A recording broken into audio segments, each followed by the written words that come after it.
European leaders have gathered in Hamburg, Germany, the aim of the high-level meeting to discuss energy and security cooperation.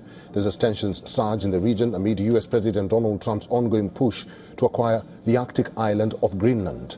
Danish Prime Minister Mette Frederiksen and representatives of NATO and the European Commission are on the guest list. Heads of state and energy ministers from Belgium, France, United Kingdom, Norway are taking part among others. UK Energy Secretary has signed a historic clean energy security pact, the Hamburg Declaration.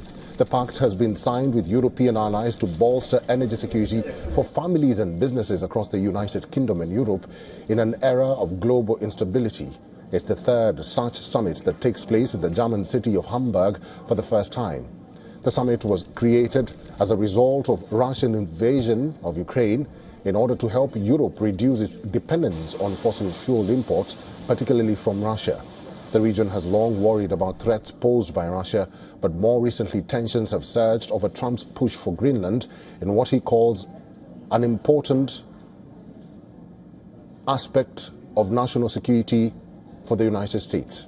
German Chancellor Friedrich Merz hosted the talks just days after Trump backed away from his threat to seize Greenland by force and level punitive tariffs against European NATO allies who stand in his way.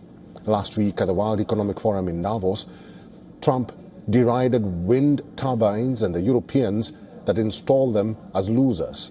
However, Europe's leaders begged to differ at the Hamburg Energy Summit. Merz says he wants the North Sea to become the largest reservoir of clean energy worldwide. Despite the aim of the summit is to push cross-border expansion of offshore wind energy, security fears, according to reports, will be high on the agenda.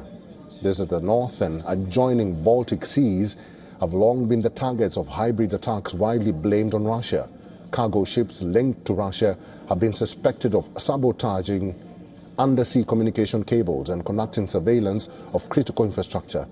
In Germany, mysterious drone flights over airports, military bases and industrial sites have further alarmed authorities. They believe some were launched from ships sent by Russia.